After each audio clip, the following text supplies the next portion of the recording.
Fundación Libertad y Desarrollo presenta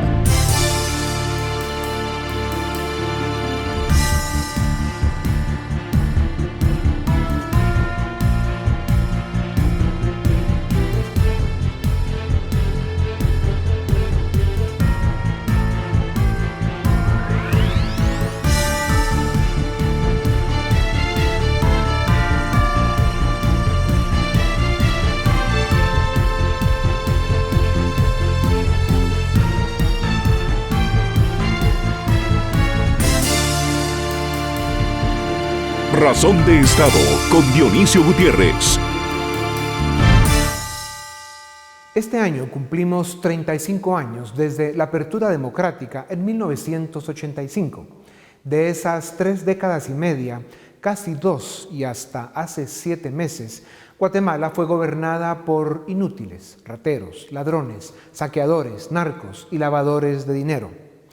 ¿Qué país aguanta con estos bandidos ocupando los puestos de presidente, vicepresidente, primera dama dictadora, ministros de Estado, diputados, magistrados, seguro social y casi todos los puestos en la administración pública desde donde se dedicaron a desmantelar el Estado, saquear sus recursos y además con total impunidad? Cuando por fin descubrieron y atraparon a algunos de estos malhechores, y no por un esfuerzo del sistema de justicia nacional, los mismos ciudadanos nos las arreglamos para hacer naufragar aquel defectuoso experimento internacional en lugar de corregirlo para que nos ayudara a limpiar el basurero en que se convirtió el Estado. Al menos aquello era mejor que nada. El problema, como si tuviéramos pocos, es que las bandas criminales que tienen casi destruido y casi capturado al Estado de Guatemala están desesperadas por capturar y controlar también el sistema de justicia, pues tienen a muchos de sus miembros entre prófugos y en prisión preventiva. Este sería el último eslabón y el tiro de gracia para que consoliden un Estado criminal garante de impunidad al servicio de las mafias. Usan el virus 19 como excusa, cortina y distractor. Juegan con los tiempos y con la Constitución al mismo tiempo que nuestro país enfrenta la peor crisis económica y social del último siglo. Sin embargo, la pandemia que está destruyendo a la nación que no hemos logrado construir es la corrupción. Decaímos en una sociedad de debates adulterados que buscan confundir, manipular y engañar, en una sociedad en la que cada cual con su discurso y cada uno con sus intereses nos volvimos como un barco al que le entra agua, por la izquierda, por el centro y por la derecha. Un Estado capturado por el crimen y la corrupción es un Estado condenado a muerte. Guatemala tiene un cuerpo legal que ofrece solución a nuestros conflictos políticos y a nuestros problemas societarios. Lo que nos falta es aprender a respetar la ley. Nos falta aprender a vivir en democracia, a respetar la división de poderes, a desarrollar experiencia constitucional. Lo que nos falta es el ciudadano, un ciudadano presente, exigente, comprometido y dispuesto a luchar por su país, por su democracia, por un Estado de derecho, por su libertad. Si queremos ver a Guatemala en el pedestal de las naciones modernas y desarrolladas, lo que nos falta es construir y consolidar la cultura democrática, liberal y republicana.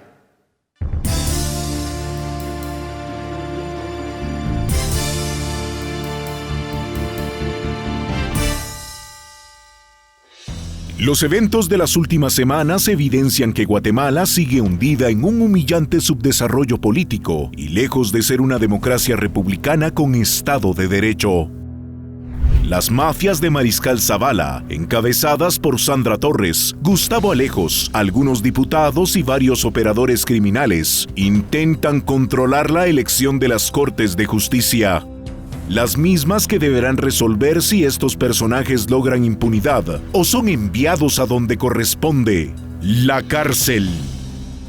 La estrategia de estas mafias es manipular los tiempos de la elección de cortes, lo cual nos puede arrastrar hasta abril de 2021, cuando habrían logrado expulsar a la actual Corte de Constitucionalidad, que, a pesar de algunas actuaciones cuestionables, varias de ellas cargadas de ideología y exentas de ortodoxia económica, ha sido un bastión en la lucha contra la corrupción. La descomposición de una parte del gremio de juristas y muchas de las cortes quedó evidenciada en la forma tan burda como encauzaron sus garras contra el vicepresidente de la República.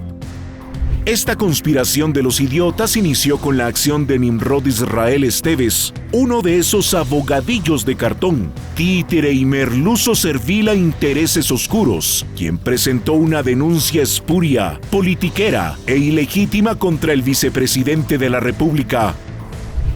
El siguiente acto de esta vergonzosa trama fue la resolución sorpresiva de la Corte Suprema de Justicia para dar trámite inmediato a la solicitud de retiro de inmunidad al vicepresidente Castillo, la misma Corte que ha protegido a Felipe Alejos y a decenas de diputados señalados de graves actos de corrupción. La ofensiva de las mafias por capturar las cortes del país y golpear al vicepresidente evidencia el descaro y la ambición de quienes quieren consolidar un sistema diseñado desde la corrupción y para la corrupción. Estos mercaderes de la política y operadores del crimen organizado están convencidos de que podrán consolidar un estado criminal en Guatemala, donde el saqueo, el crimen, el narcotráfico y la corrupción queden impunes. Sin embargo, estos mafiosos son tan mediocres que no ven que el sistema de corrupción que quieren imponer afecta intereses internacionales y convierte a Guatemala en una amenaza a la seguridad regional. Por esa razón, fiscales e investigadores de Estados Unidos han iniciado una ofensiva para cazar a estos delincuentes que, entre otros delitos, utilizan jurisdicción americana para cometer sus fechorías. Manuel Valdizón, Mario Estrada, Juan Pablo González y decenas de narcotraficantes y lavadores de dinero enfrentan hoy el Poder Judicial de Estados Unidos, un país donde la ley se respeta y existe el Estado de Derecho. El último delincuente citado a enfrentar la justicia americana es el exministro de Economía, Acisclo Valladares, señalado en Guatemala de actividades ilícitas como soborno, asociación ilícita y lavado de dinero. Valladares utilizó el sistema financiero de Estados Unidos para cometer varios delitos. Su búsqueda insaciable de dinero en efectivo para sobornar políticos le llevó a utilizar dinero proveniente del narcotráfico y de la corrupción. Y eso, en cualquier país del mundo, entre otras cosas, se llama lavado de dinero. Aunque los mismos de siempre quieren defender lo indefendible, la Corte Federal del Distrito Sur de Florida tiene documentos con información financiera y declaraciones de socios y testigos, entre los que hay narcotraficantes capturados, que confesaron las historias de corrupción, las indecencias y las desvergüenzas de Acisclo Valladares. Mientras tanto, en Guatemala, los 5 diputados que hace menos de un año concluyeron que las denuncias contra Valladares eran espurias y prefirieron protegerlo, sufrirán de insomnio porque saben que, más temprano que tarde, la justicia americana tocará sus puertas. Estos son los dramas que vive una nación hundida en el subdesarrollo político y con el Estado capturado por corruptos, mafiosos y oportunistas. Este conglomerado es el enemigo al que debe enfrentar el presidente Yamatei, el vicepresidente Castillo, el gobierno y quienes queremos un Estado de Derecho para Guatemala.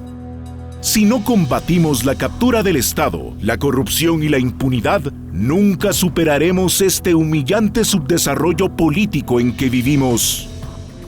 Por ello, celebramos las declaraciones del presidente, quien dijo que, para él, es momento de delegar el control de la pandemia para dedicarse a gobernar.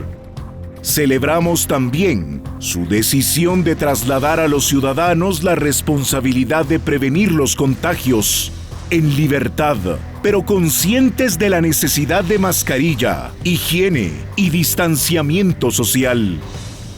Por el contrario, condenamos las declaraciones arrogantes del doctor Asturias, quien amenaza que, si el número de contagios aumenta, volveremos al fallido régimen de encierros y toques de queda, los cuales no detienen al virus, pero sí nos condenan al hambre y la miseria.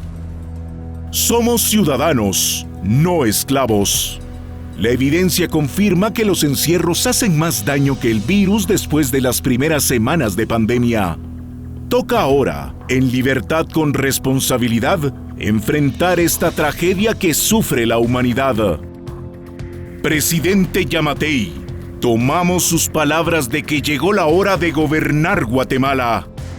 Llegó la hora de encauzar las grandes reformas pendientes en materia electoral, sistema de justicia, administración del Estado y servicio civil.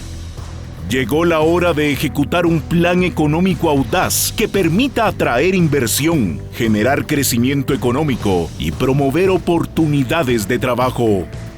Llegó la hora de botar fronteras centroamericanas y apostar por la integración económica. Presidente Yamatei, Vicepresidente Castillo, ministros de Estado y Gobierno de Guatemala, dennos las razones para creer y confiar en ustedes. Llegó la hora de unirnos y trabajar juntos por Guatemala.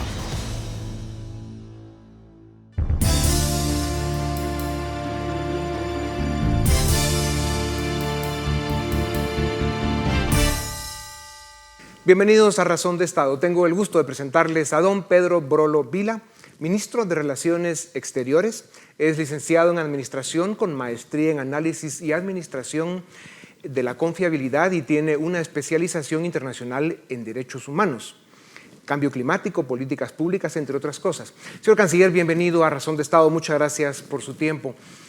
Usted participó hace un mes de forma virtual en un foro político de alto nivel del Consejo Económico Social de la ONU y destacó la importancia del multilateralismo, la paz y el desarrollo para las generaciones presentes y futuras.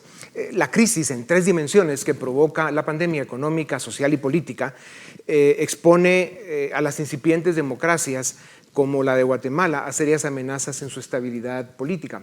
Por ejemplo, el Grupo de Puebla, basado en el México de López Obrador, reúne autócratas, dictadores, jefes de bandas criminales en Iberoamérica y otros que en general son personajes antidemocráticos que avalan la dictadura venezolana y demás regímenes autoritarios de la región, pero sobre todo impulsan una agenda de narcosocialismo del siglo XXI para América Latina.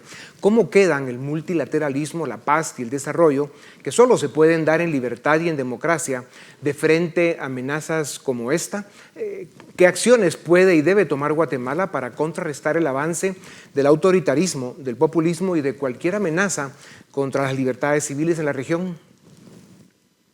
Bueno, nosotros tenemos como Guatemala, como gobierno, a que asumimos el 14 de enero una posición muy activa ante la Organización de Estados Americanos. Nos hemos activado muchísimo también en el Grupo de Lima, porque hay bastantes foros multilaterales en este sentido, pero principalmente en el Grupo de Lima nos hemos encontrado con países con quienes compartimos los mismos principios y valores democráticos, las libertades ciudadanas, las libertades económicas, y que nos hemos opuesto de una manera muy franca, muy firme y demostrada contra el régimen autoritario de Nicolás Maduro. Y por ello es que nosotros pues hemos actuado en estos foros.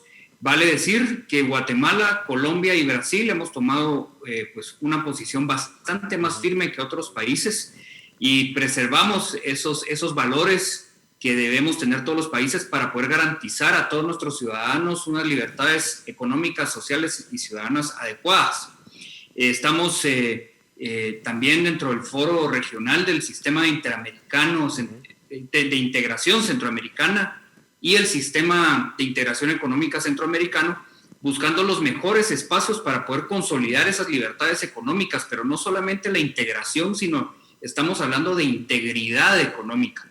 que significa que los países tengamos que dar la certeza a nuestros ciudadanos, a nuestros inversionistas, para poder garantizar la propiedad privada principalmente, y todos esos mecanismos de garantía que permitan la atracción de inversiones, no solamente dentro de nuestros países y en el ámbito de la dinámica comercial que tenemos, sino también buscando como bloque comercial ofrecernos ante el mundo. Ya. Las democracias de Occidente recuerdan con respeto el viaje del presidente electo en aquel momento, presidente Yamatei, cuando llega a Caracas, Venezuela, a hacer el punto de que él precisamente estaba promoviendo los valores que usted expone. Por eso celebramos que tengan esa línea, porque sin duda alguna, hoy más que nunca, las democracias de América Latina van a necesitar una posición firme con convicciones democráticas.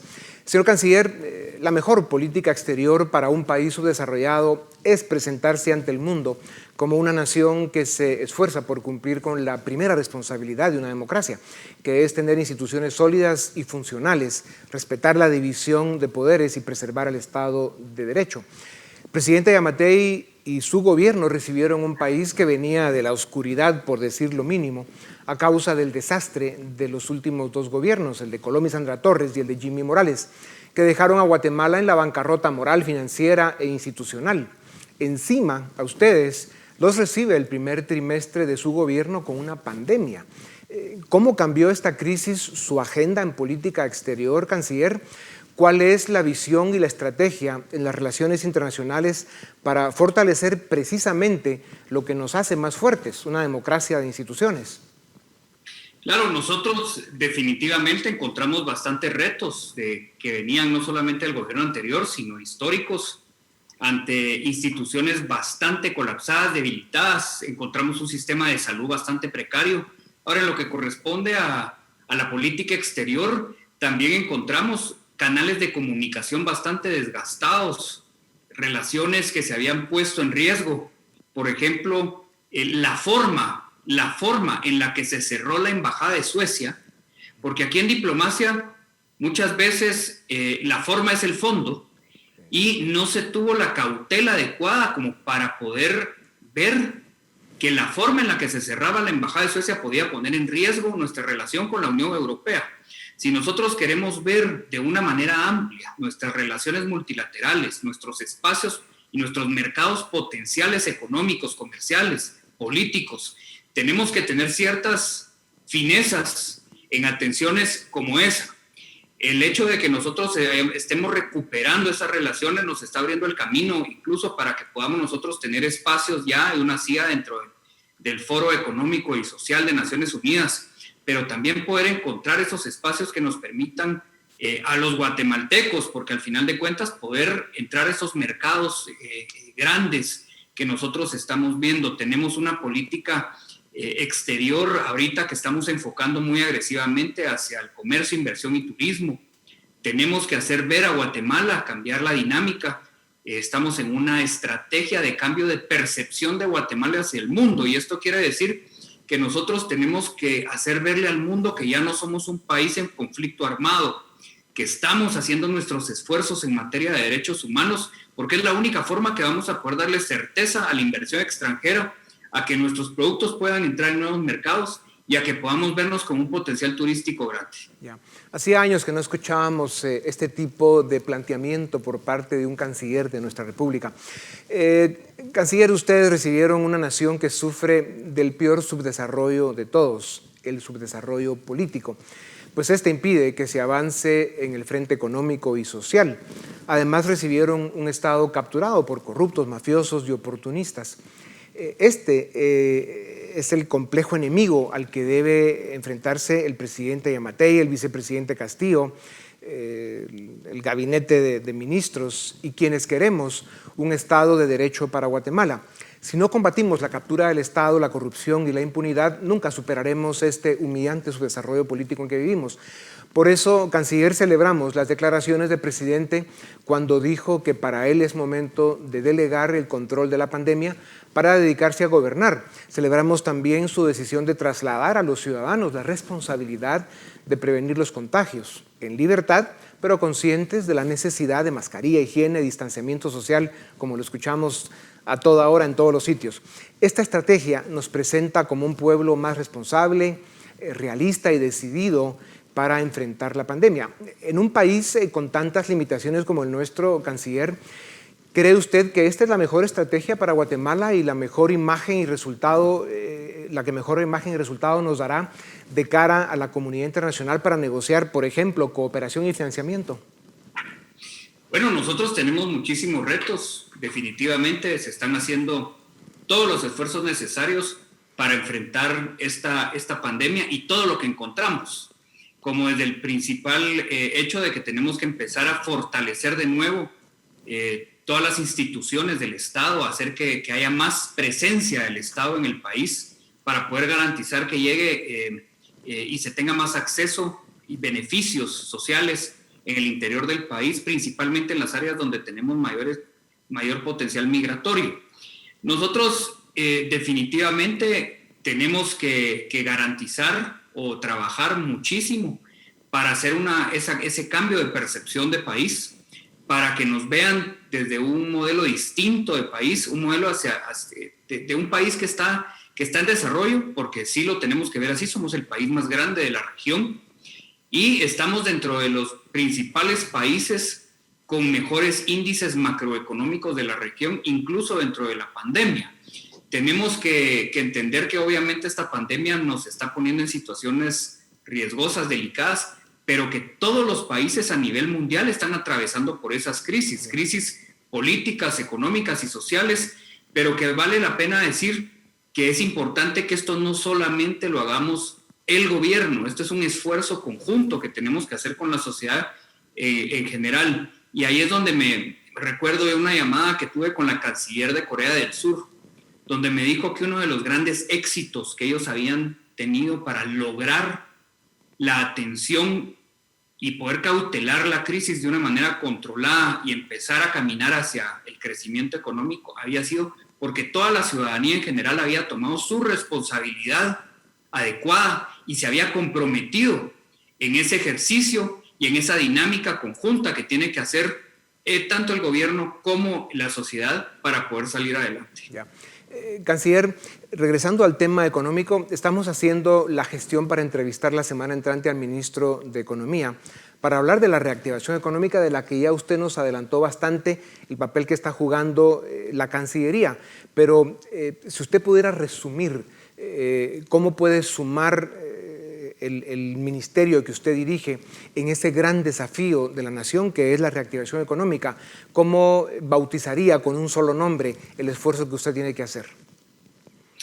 Bueno, nosotros tenemos ahorita, vamos a presentar en las próximas semanas nuestro plan de la red de consejeros comerciales, donde nosotros estamos potenciando el comercio, inversión y turismo, porque tenemos que empezar a hacer que la diplomacia genere una rentabilidad económica para el país.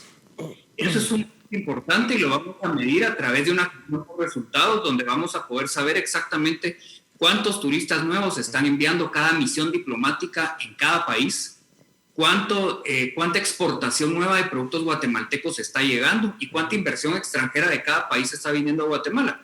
Son aspectos que dentro de los KPIs o gestión por resultados se pueden medir adecuadamente y pueden incrementar el índice de desarrollo económico del país. En ese sentido, nosotros estamos trabajando también para poder abrir nuevos tratados de libre comercio, acuerdos de alcance parcial con muchos países, principalmente con el Caribe. Estamos hablando también con Qatar, para que Qatar pueda ser un distribuidor de productos guatemaltecos en el Medio Oriente. Estamos trabajando ya, hace unos días conversé con el canciller de Israel y vamos a trabajar a marchas forzadas para firmar el Tratado de Libre Comercio con Israel, que va a ser sumamente importante. Pero, por ejemplo, nosotros en este primer semestre del año, incluso durante la pandemia, Guatemala incrementó en las exportaciones globales un 47.73% de exportaciones con Taiwán.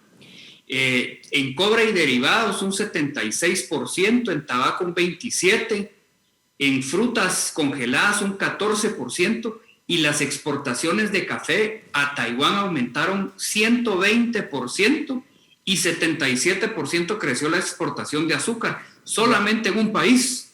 Y eso fue gracias a las negociaciones que se han hecho desde esta Cancillería con el Ministerio de Economía y que nosotros estamos potenciando para lograr ese crecimiento. Ya, Canciller, y en esa línea de política comercial y de estrategia desde la Cancillería, el presidente Yamatei es un convencido promotor de la integración económica de Centroamérica.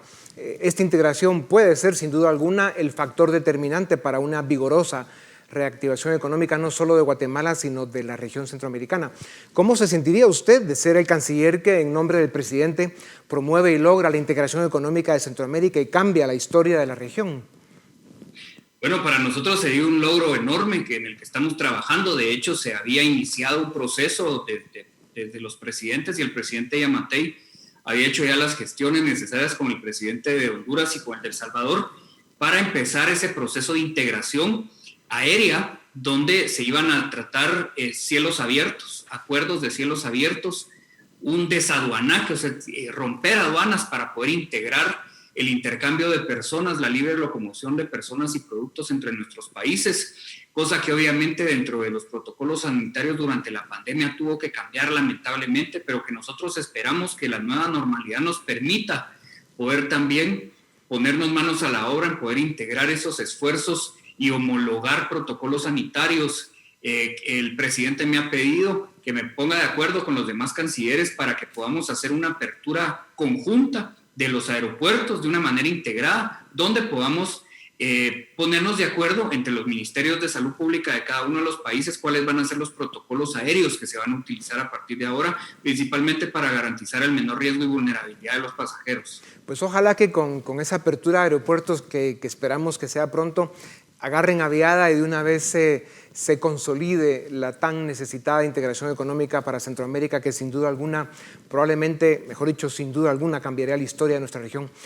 Señor canciller, mi suegra tiene un poquito más de 60 años y, como se podrá imaginar, no está nada contenta con que a ella y a los de su generación les hayan cortado la vida y los hayan condenado a su casa por cárcel. La gente mayor sabe cuidarse, dicen mejor que los jóvenes. Los expertos coinciden en que se les hace más daño encerrándolos y cancelando su vida civil. ¿No le parece excesiva e incluso abusiva esa medida para los mayores de 60 años? Como jefe de la diplomacia y encargado de las relaciones internacionales, ¿podría usted darnos una manita para mejorar no solo las relaciones con las suegras, sino también el bienestar de un gran grupo de la sociedad que podría sufrir peores consecuencias a causa del encierro al que los tienen condenados? Bueno, de primera mano le recomendaría tener la mejor de las relaciones con su suegra, porque se le puede convertir en una guerra fría interna. Sí. En segundo lugar, Dionisio, en momentos de una pandemia es bastante complicado establecer protocolos sanitarios. Se han tomado muchos ejemplos a nivel internacional y se hacen muchos sacrificios para poder proteger a los sectores más vulnerables. A mí me parte verdaderamente el alma cada vez que mi hijo pequeño de 3 años me dice: papi, cuando se quite el coronavirus vamos a poder ir a pasos y pedales o vamos a poder salir otra vez como lo hacíamos antes. Y verdaderamente son sacrificios que uno hace por las personas que uno más quiere.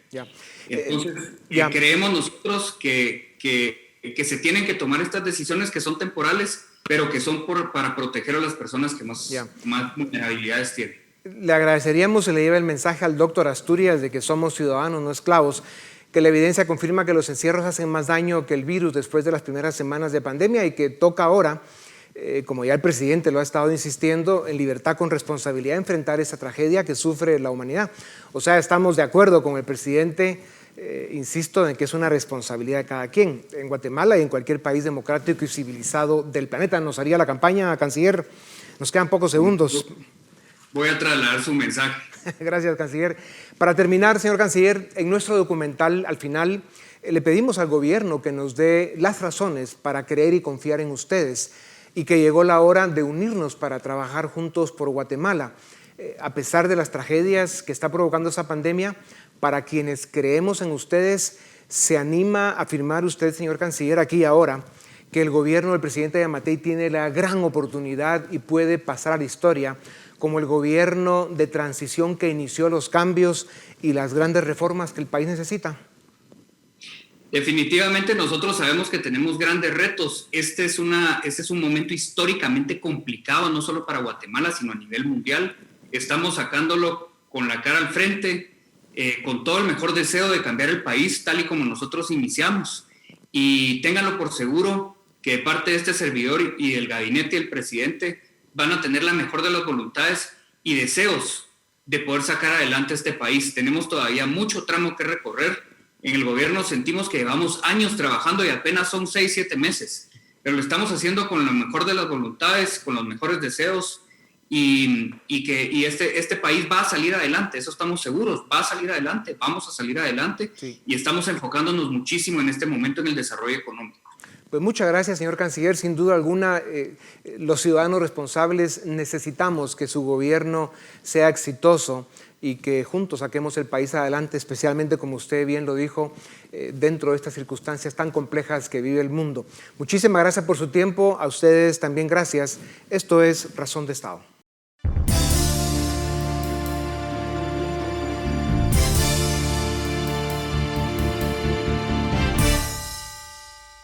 Damos inicio al debate en Razón de Estado. Hoy vamos a discutir sobre la captura del sistema de justicia en Guatemala. Contamos con 2 invitados. En primer lugar, Alfredo Ortega, quien es un abogado que cuenta con una maestría en Derecho Internacional por la Universidad de Notre Dame y una maestría también en Políticas Públicas de la Universidad de Oxford. También contamos con la participación de Edgar Ortiz, quien es el director del área jurídica de la Fundación Libertad y Desarrollo. A ambos muchas gracias por estar esta noche en Razón de Estado. Edgar, empecemos contigo. Para muchas personas resulta confuso lo que está sucediendo con el sistema de justicia.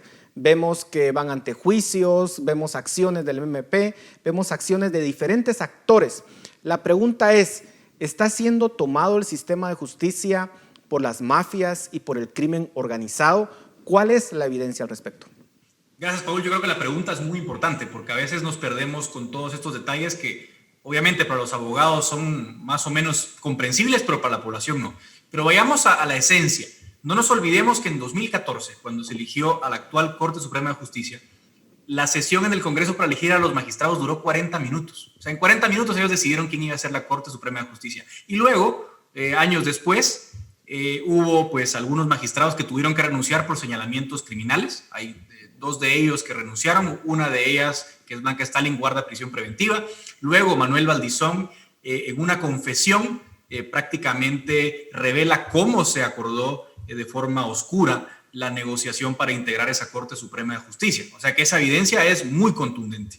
Y luego, en épocas recientes, hablando de los procesos que tú referías, podemos ver, por ejemplo, que varios magistrados de sala de apelaciones que integraron la Corte Suprema para conocer los antejuicios, uno de ellos, Edwin Misávila, que fue abogado de Roxana Valdetti, pues tiene señalamientos por amparar a invasores de fincas. Tenemos al magistrado López Espaillat, que tiene un audio con Gustavo Alejos negociando su libertad condicional. Y luego caemos al gran caso, que es esa reunión que sostuvieron varios diputados, electores y aspirantes a magistrados con el procesado por múltiples procesos Gustavo Alejos. Todo eso es una evidencia más que contundente que hay demasiada influencia del crimen organizado y de grupos de interés oscuros, ya de hecho en el Poder Judicial, que ya no es una sospecha, que ya es una confirmación. Alfredo, ¿cuál es tu opinión al respecto? ¿Coincides con ese diagnóstico o no? Bueno, es difícil rebatir la evidencia que presenta Edgar. Realmente el proceso de degradación institucional que diría, me parece, se está consolidando en estos últimos años, no es nuevo. Como bien menciona Edgar, pues en el proceso del 2014 fue un proceso señalado múltiples veces, pero esto, de nuevo, es algo que ha ocurrido gradualmente, que es una crisis que se ha profundizado y que me parece que este es el corolario final de esta degradación institucional por influencias políticas, influencias del crimen organizado y sobre todo por la erosión del sistema de justicia como tal, al verlo como un botín político y un mecanismo para garantizar impunidad, y que en tanto no se reforme la Constitución, este proceso de degradación continuará. No sé a cuáles serán los fines insospechados. Quizás ver a magistrados de la Corte Suprema de Justicia vinculados al crimen organizado, es decir, al narcotráfico. Eso quizás será el final más insospechado. Ya la segunda bancada más grande del Congreso está controlada por un partido fuertemente vinculado al narcotráfico, de manera que no sería una sorpresa.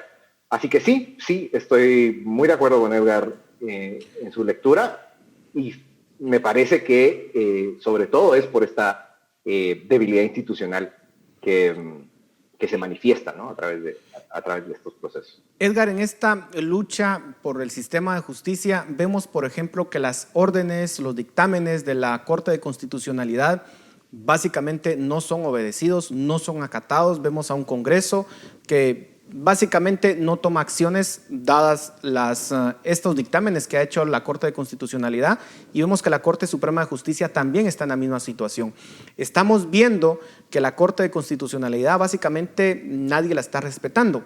¿A dónde vamos a parar con esta situación? ¿Cuál es el futuro que podemos ver? ¿Cuál va a ser el desenlace? Yo creo que lo que estamos viendo es una batalla de desgaste. Es decir, el Congreso tiene ahora mismo una prioridad. La Corte de Constitucionalidad lo que hizo fue, a petición del Ministerio Público, esto no se nos tiene que olvidar, porque no fue Perico de los Palotes o Juan Pérez. El Ministerio Público, a través de sus investigaciones, cuestionó el proceso de elección de altas cortes y le ordenó al Congreso que siguiera un proceso mediante el cual debía depurar los perfiles de los magistrados, cosa que no quieren hacer varios diputados porque quieren poner a sus magistrados, y muchos de ellos, si siguieran ese proceso, no resultarían electos. Entonces, por esa razón, lo que el Congreso está haciendo es debilitar a la CC a través de ataques espurios para retrasar lo más que pueda el proceso de elección de altas cortes, llevarla hasta abril de 2021, que es cuando vence el nombramiento de los magistrados de la CC, y no hacerle caso a esa sentencia y poner en las altas cortes a los que a ellos se les da la gana, para que mañana, cuando sus casos de corrupción lleguen a las cortes, ellos sean protegidos. Entonces, el fondo del asunto, Paul, es desobedecerle a la CC, cuestionarle su legitimidad para no hacerle caso en esa famosa sentencia que estoy hablando, y elegir a la Corte Suprema de Justicia a su medida y a su conveniencia. Alfredo, el papel del Ministerio Público en esta situación, ¿cuál es tu opinión al respecto? Es lamentable ver cómo la credibilidad de una institución se puede destruir tan fácilmente, ¿no? Es decir, bajo una apariencia de imparcialidad, las acciones del Ministerio Público lo que denotan es justamente lo contrario. Al presentar esta solicitud masiva de antejuicios, esto realmente no jurídicamente es insostenible. Es decir, está pidiendo antejuicios en contra de magistrados que no están haciendo caso de la sentencia por la cual también está solicitando antejuicio a los magistrados de la Corte Constitucional. Realmente jurídicamente es difícil sostener que tiene algún grado de razonabilidad el actuar del Ministerio Público. Ahora, más allá de eso, me parece que el Ministerio Público podría haber sido el gran articulador de una salida institucional a esta crisis, porque como bien dice Edgar, estamos frente a una crisis de legitimidad, una crisis de legitimidad de todas las instituciones involucradas en el sistema de justicia. Es decir, el hecho de que un poder constituido del Estado, el Congreso de la República, esté desacatando decisiones judiciales, me parece que en cualquier otro país, en cualquier otra realidad, estaríamos leyendo este tipo de noticias y asombrándonos, ¿no? ¿Cómo es posible que un Congreso no acate decisiones judiciales? Pero, sin embargo, acá estamos.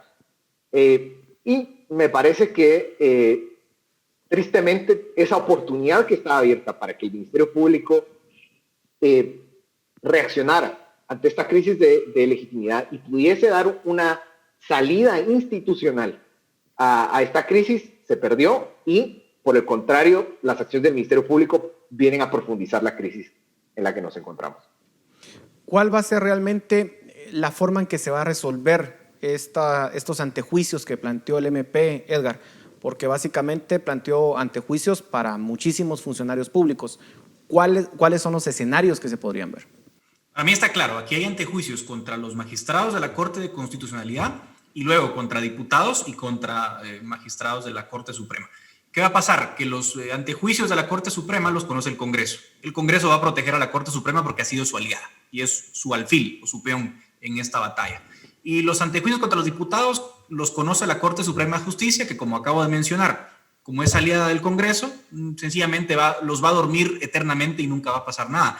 Y en cambio los antejuicios de la Corte de Constitucionalidad, que también los conoce el Congreso, pues sí, seguramente van a agilizarse, se van a conocer y otra vez volveremos a la misma batalla en la cual o el Congreso inicia un proceso de antejuicio contra los magistrados de la CC o alguien presenta un amparo a favor de la CC y volvemos a caer bajo la misma narrativa de, bueno, la CC se está autoamparando, etcétera, etcétera.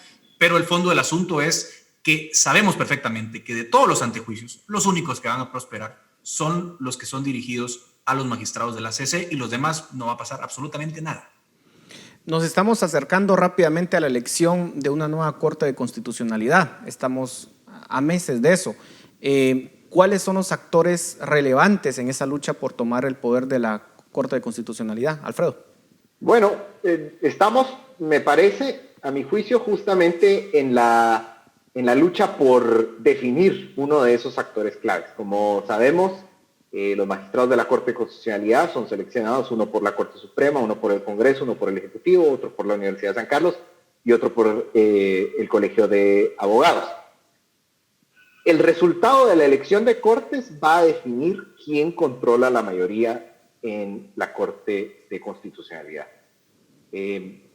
Digamos, las dinámicas de la Universidad de San Carlos y del Colegio de Abogados son muy específicas, pero al día de hoy, como están los actores alineados, pareciera ser que la alianza oficialista podría, a través del Congreso y a través del Ejecutivo, tener por lo menos 2 magistrados titulares y suplentes, obviamente, y en esta discusión, estira y encoge, como dijo Edgar hace algún momento, definirá quién controla, qué grupo de interés controla la Corte Suprema.